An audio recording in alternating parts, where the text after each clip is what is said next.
एक ऐसा राजकुमार जो महलों की विलासिता में नहीं बल्कि तलवारों की खनक और साजिशों की गूंज में पला पड़ा।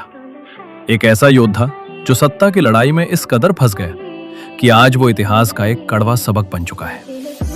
साल 1095। ये वो वक्त था जब मध्य पूर्व की जमीन जल रही थी। जब महान सेल्जुक सुल्तान तुतूश प्रथम की मौत हुई तो सिर्फ एक राजा नहीं मरा बल्कि पूरी सल्जूक सल्तनत की नींव हिल गई। युवा दुकाक अचानक एक ऐसे मोड़ पर खड़ा था जहां हर तरफ अनिश्चितता की धुंध थी। कल तक जो वफादार थे, आज उनकी आंखों में लालच था। राज्य रेत की तरह बिखर रहा था और सरहदों पर दुश्मन गिद्धों की तरह ताक लगाए बैठे थे। यहीं से शुरू होता है दुकाक का वो सफर जिसका अंत विनाश था। लेकिन दुकाक के लिए असली खतरा सरहदों के बाहर नहीं था, खतरा महल के भीतर था। उसका अपना सगा भाई रिजवान उसके सामने दीवार बनकर खड़ा हो गया। सोचिए, एक ही रगों में दौड़ने वाला खून अब एक दूसरे की जान का प्यासा था।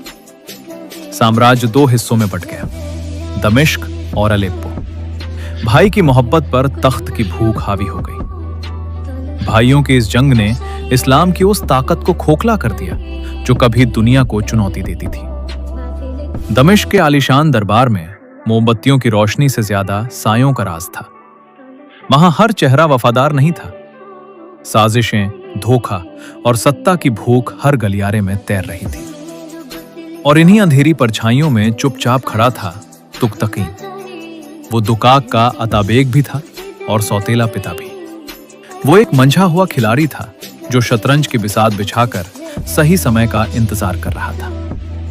दुकाक राजा तो था, लेकिन डोर किसी और के हाथ में थी। इतिहास ने तभी एक और खौफनाक मोड़ लिया। यूरोप की वादियों से उठी आहट एक सुनामी बन गई। शुरू हुआ पहला क्रूसेड।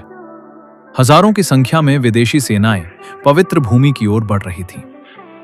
ये वो वक्त था जब दुकाक और रिजवान को एक होना चाहिए था।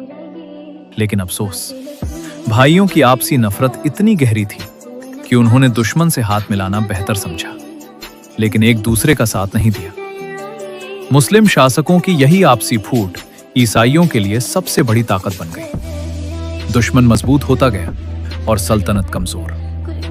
साल 1104। महज कुछ सालों के शासन के बाद दुकाक बेग की मौत हो जाती है। उसके साथ ही दमिश्क की आजादी का सूरज भी ढलने लगता है। सत्ता पूरी तरह से तुगतकीन के हाथों में चली जाती है। दुकाक बेग एक ऐसा शासक जो अपनी बहादुरी के लिए नहीं बल्कि अपनी गलतियों और अपनों से की गई जंग के लिए याद रखा गया। इतिहास हमें सिखाता है कि अगर दीवारें अंदर से कच्ची हों तो बाहर का तूफान घर को गिरा ही देता है। याद रखिए, अगर एकता ना हो तो दुनिया की सबसे बड़ी ताकत भी धूल में मिल जाती है। क्योंकि इतिहास सिर्फ जीत की चमकती कहानी नहीं होता, कभी कभी हार ही इंसानियत के लिए सबसे बड़ा सबक बन जाती है।